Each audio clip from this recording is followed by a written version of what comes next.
have any hope of finding alien life, we have to know what to look for.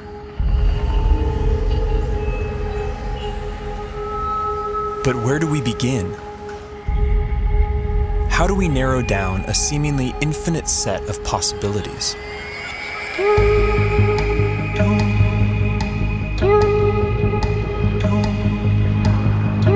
There's one thing we know for sure. Nature will have to play by her own rules. No matter how strange alien life might be, it's going to be limited by the same physical and chemical laws that we are.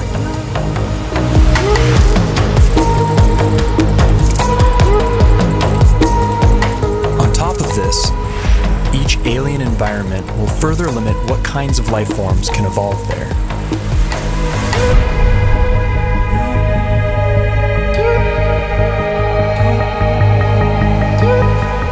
Despite these natural boundaries, the possibilities are staggering to imagine.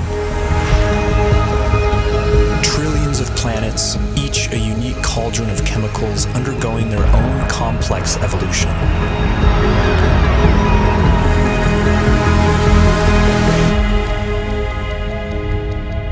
To guide our thinking, this museum of alien life will be divided into two exhibits.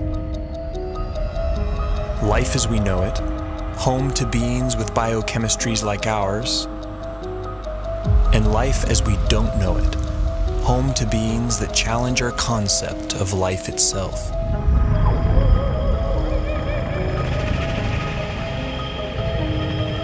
Before we venture too far into the unknown, we have to ask ourselves, what if alien life is more like us than we think?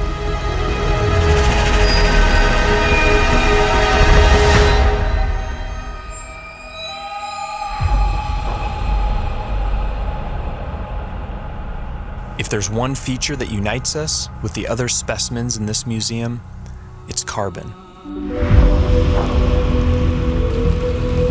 Carbon is ubiquitous. It's one of the most common elements in the universe, and it's very good at forming large, stable molecules. Carbon has the rare ability to form four-way bonds with other elements and to bind to itself in long, stable chains, enabling the formation of huge, complex molecules.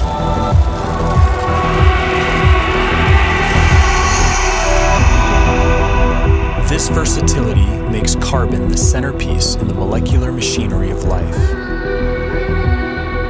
And the same carbon compounds that we use have been found far from Earth, clinging to meteorites and floating in far-off clouds of cosmic dust. The building blocks of life, drifting like snow through the universe.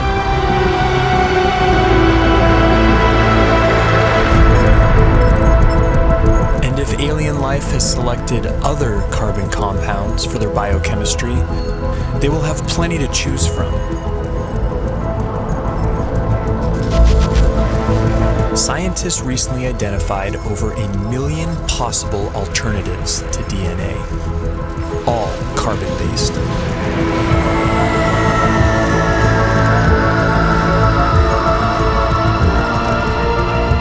If we ever discover other carbon-based life forms, we would be fundamentally related.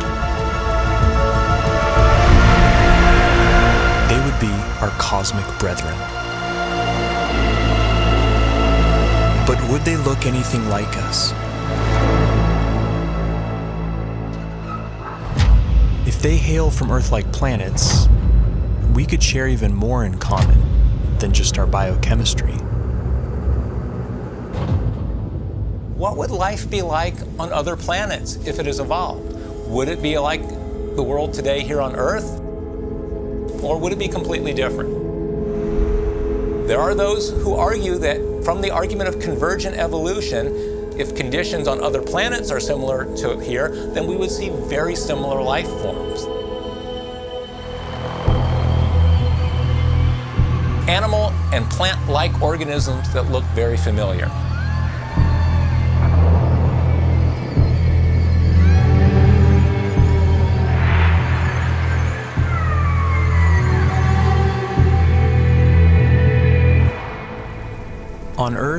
certain features like eyesight, echolocation, and flight have evolved multiple times independently in different species. This process of convergent evolution could extend to alien planets like Earth, where creatures face similar environmental pressures. It's no guarantee, but there could be certain universalities of life. The greatest hits of evolution on repeat across the universe.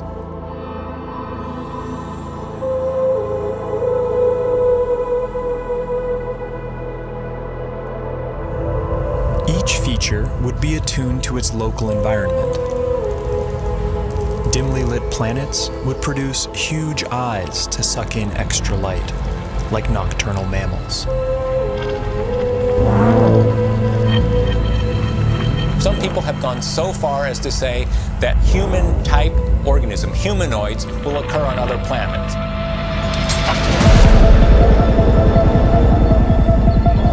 The existence of other human-like organisms seems unlikely, given the long, convoluted chain of events that produced us. But we can't rule it out. If just one in every 100 trillion Earth-like planets produced a human-like form, there could still be thousands of creatures like us out there.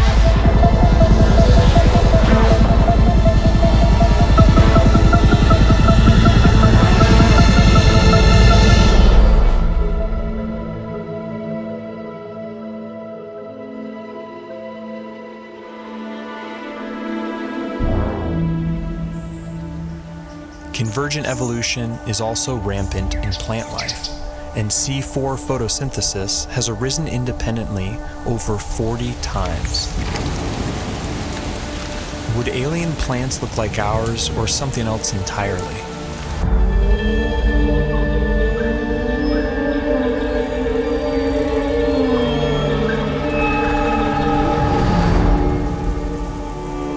On Earth, plants appear green because they absorb the other wavelengths in the sun's light spectrum.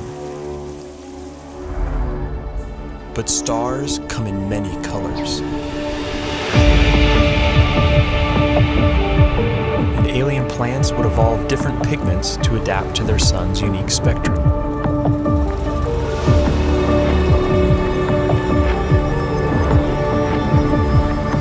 Plants feeding off hotter stars could appear redder by absorbing their energy-rich bluer light.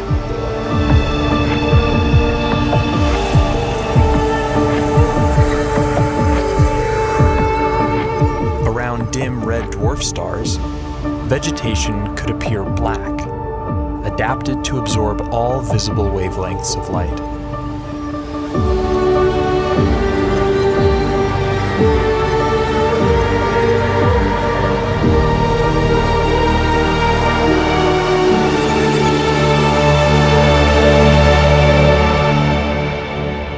Earth itself may have once appeared purple due to a pigment called retinol that was an early precursor to chlorophyll. Some think that retinol's molecular simplicity could make it a more universal pigment. If so, we may find that purple is life's favorite color.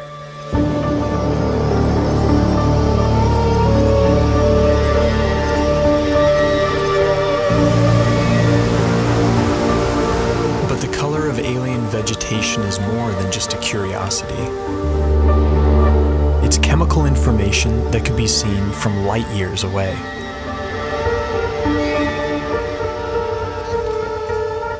Earth plants leave a signature bump in the light reflected off our planet. Finding a similar signal from another world could point the way to alien vegetation.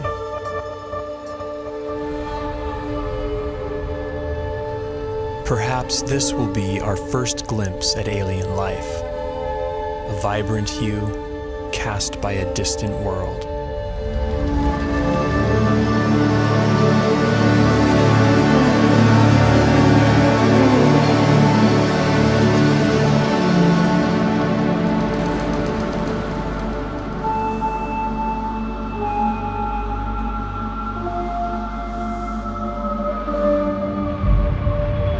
What happens when you change the day length of a planet? What happens when you change the tilt of a planet? What happens when you change the shape of the orbit? What happens when you change the gravity of a planet?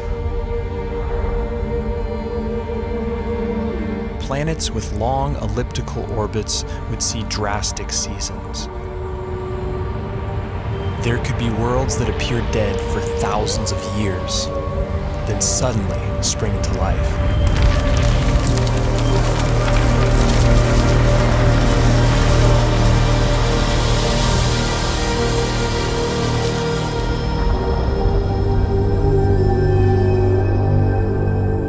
Most of the rocky planets discovered so far have been massive super-Earths.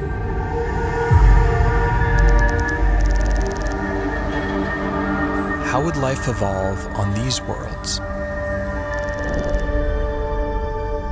In the seas, gravity may not matter much at all.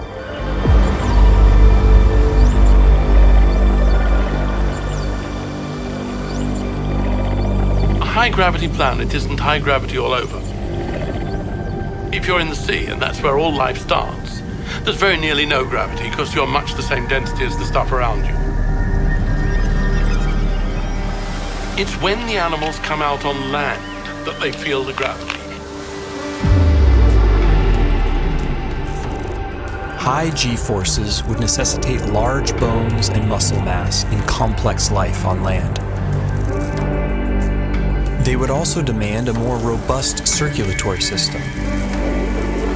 And plant life could be stunted by the energy cost of carrying nutrients under stronger gravity.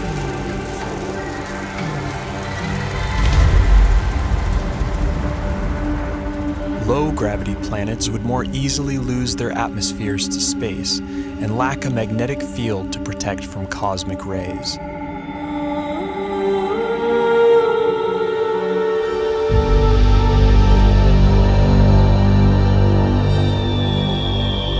But smaller worlds could be home to secret oases.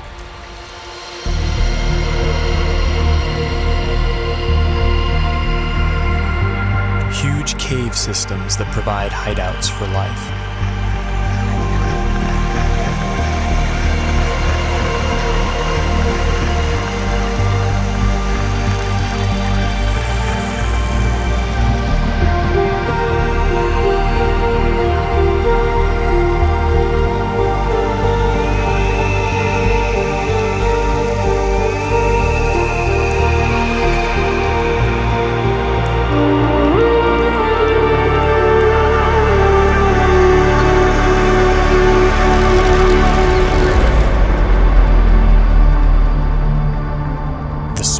Possible habitable planets are estimated at 2.5% Earth's mass. If surface life does evolve on these worlds, it could be a sight to behold. Plant life could grow to towering heights, able to carry nutrients higher in lesser gravity.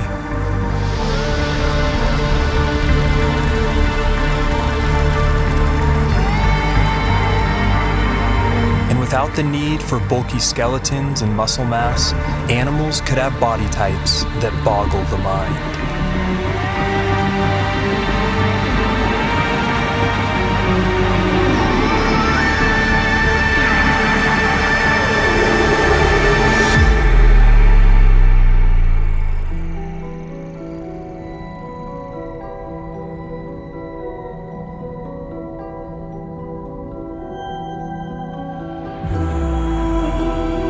Here on Earth, it took 3 billion years for evolution to produce complex plant and animal life. Simpler organisms are hardier, more adaptable, and more widespread. The largest collection in the Museum of Alien Life would likely be the Hall of Microbes.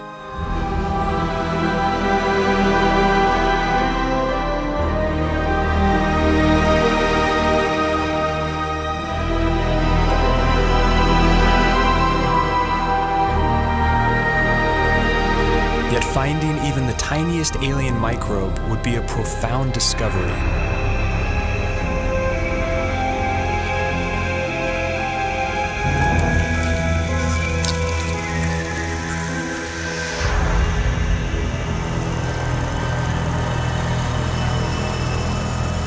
and bite-sized life could leave a big footprint. Like stromatolites on Earth, layers of microbes could build up into huge rock mounds over time, leaving behind eerie structures. And in big enough numbers, some alien bacteria could leave a distinct biosignature by exhaling gases that wouldn't coexist naturally, like oxygen and methane.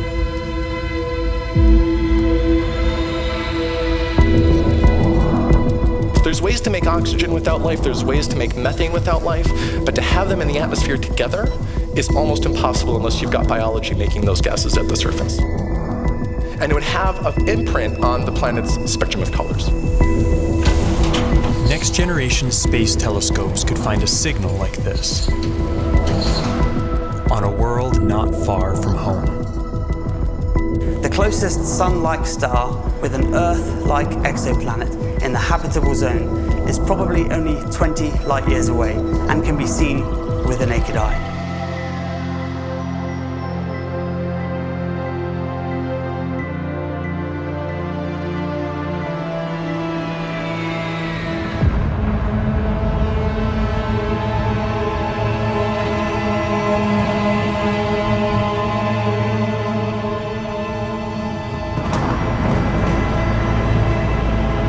Most brown dwarfs are too hot to support life as we know it, but some are just cold enough.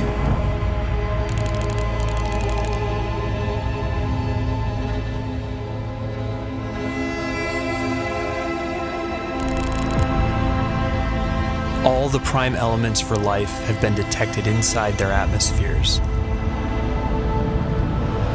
And within these clouds, some layers would provide ideal temperatures and pressures for habitability.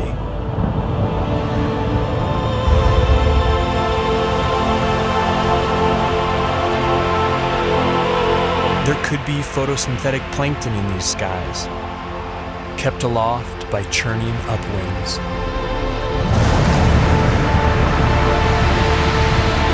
And with enough force, these upwinds could even support larger, more complex life. Predators.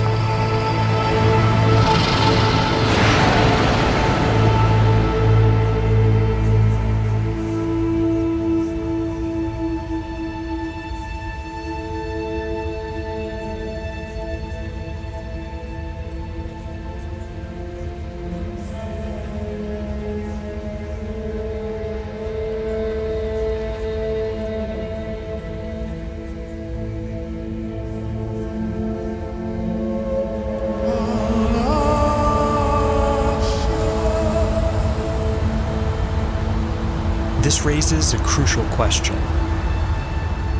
What if we've been looking in all the wrong places? What if nature has other ideas?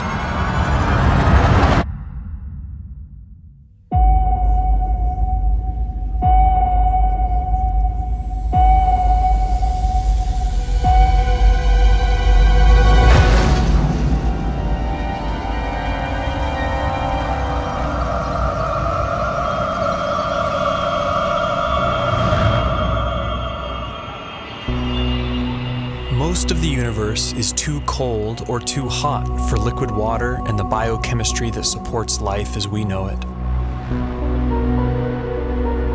But in case our biases are misleading, we have to cast a wide net to search for life outside the habitable zone, in places that seem wildly hostile to us. Exotic environments will demand exotic biochemistries, and while no element can match carbon's versatility, one contender is a frontrunner.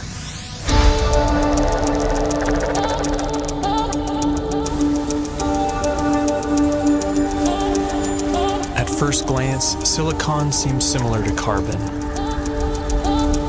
It forms the same four-way bonds and is also abundant in the universe. But a closer look reveals that these two elements are false twins.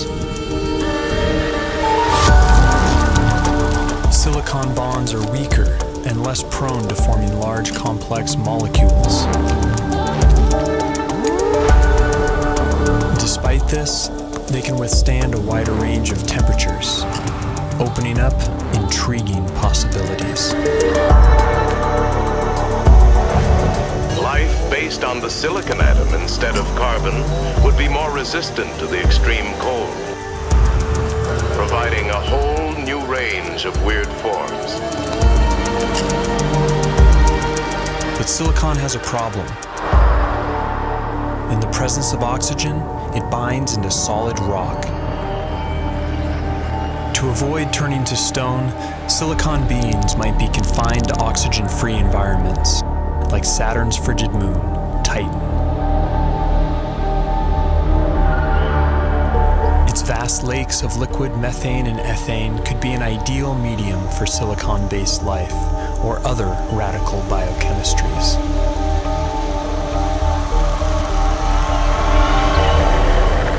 Without ample sunlight, beings on worlds like Titan would likely be chemosynthetic, deriving their energy by breaking down rocks.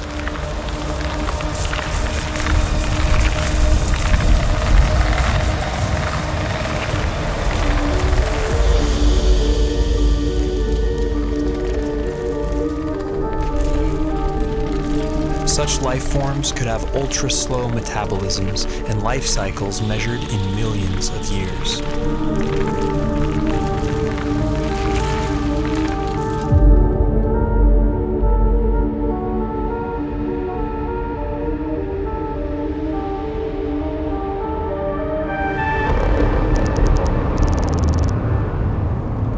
In high temperatures, typically rigid silicon-oxygen bonds become more flexible and reactive, triggering more dynamic chemistry.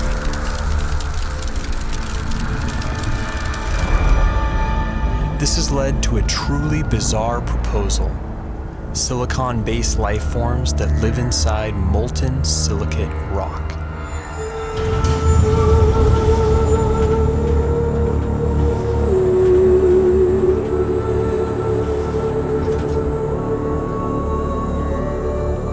In theory, these forms could even exist deep beneath the Earth inside magma chambers as part of a shadow biosphere. If so, then the aliens are right under our noses. Other shadow biospheres have been proposed, forms of life living alongside us that we don't even know are here, including tiny RNA-based life small enough to go undetected by existing instruments.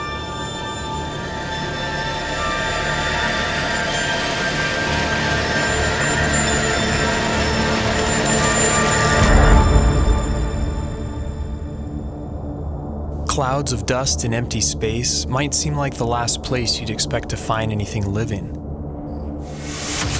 But when cosmic dust makes contact with plasma, a type of ionized gas, something strange happens. In simulated conditions, dust particles have been seen spontaneously self-organizing into helical structures that resemble DNA.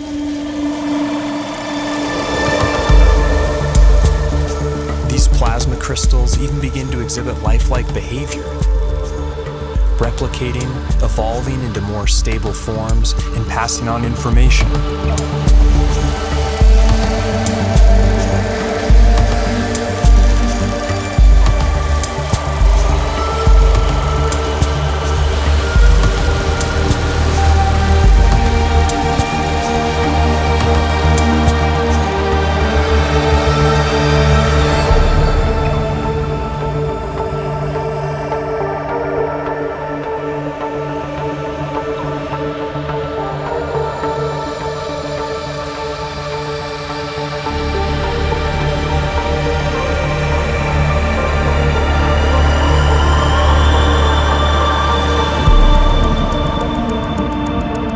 Plasma is the most common state of matter in the universe.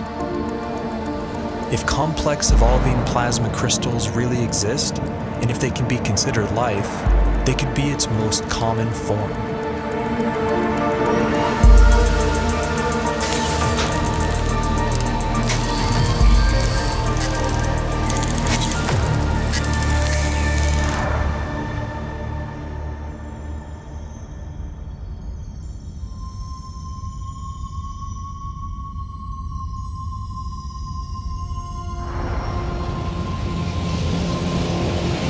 massive suns explode, some collapse into ultra-dense cores called neutron stars. Hulking masses of atomic nuclei crammed together like sardines. Conditions on the surface are mind-boggling. Gravity is 100 billion times stronger than Earth's. But beneath their iron nuclei crust lies something strange. A hot, dense sea of neutrons and subatomic particles.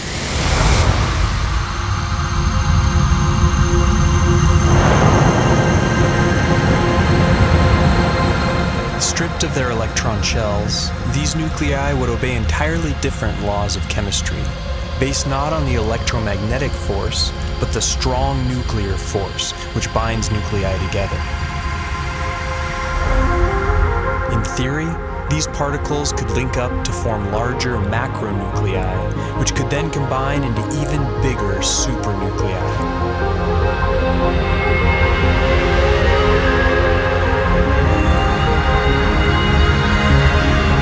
If so, then this bewildering environment would mimic the basic conditions for life: heavy nucleon molecules floating in a complex particle ocean.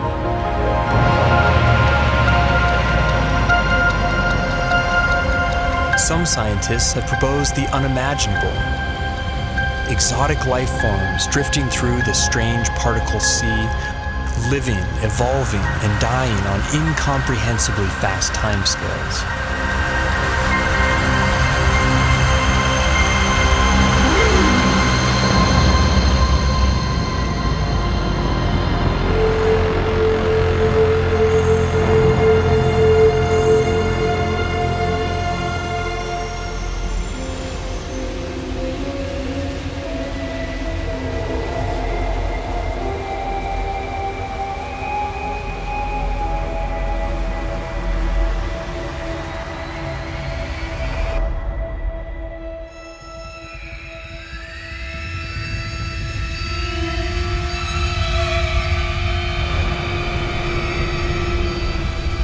Life is not something that has to evolve naturally.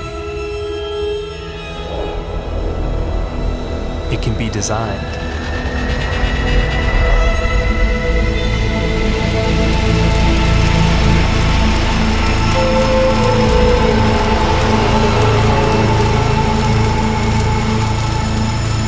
And once intelligence is introduced into the evolutionary process, a Pandora's box is opened.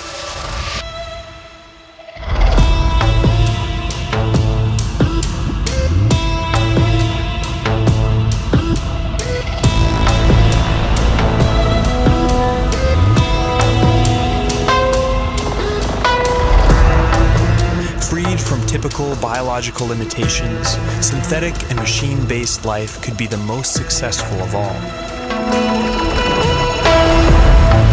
It could thrive almost anywhere, including the vacuum of space, opening up vast frontiers unavailable to biological organisms.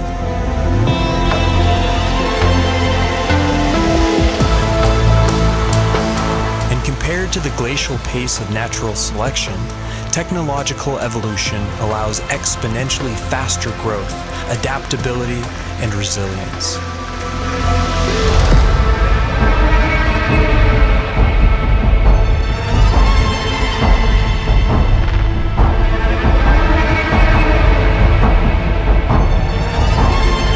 By some estimates, autonomous self-replicating machines could colonize an entire galaxy in as little as 1 million years.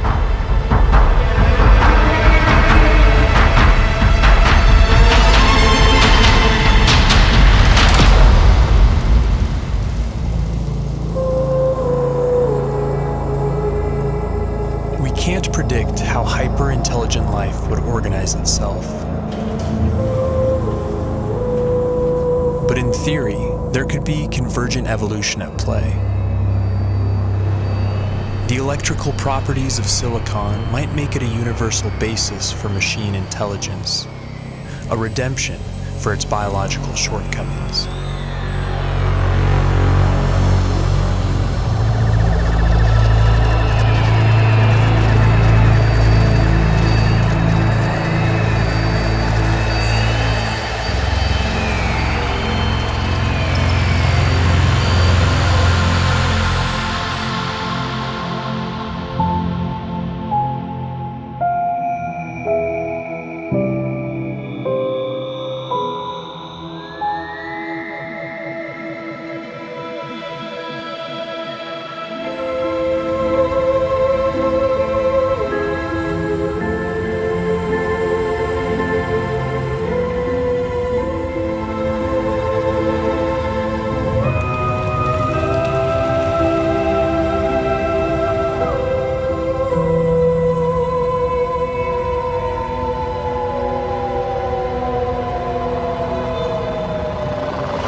course ages, perhaps machine intelligence will come to dominate, and naturally occurring biological life will be viewed as a quaint starting point.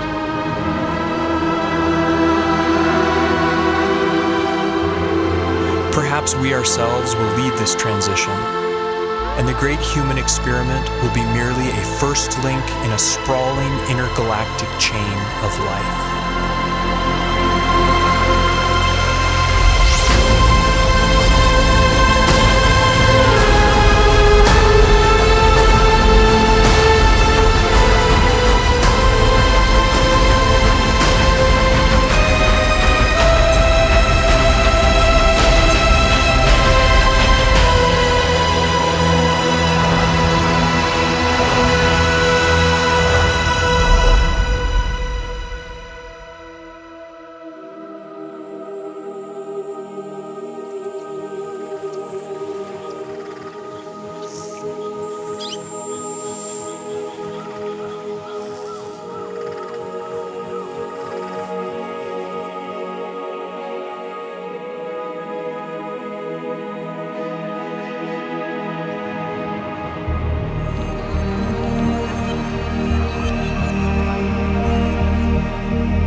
Isley has said that one does not meet oneself until one catches the reflection from an eye other than human. One day that eye may be that of an intelligent alien. And the sooner we eschew our narrow view of evolution, the sooner we can truly explore our ultimate origins and destinations.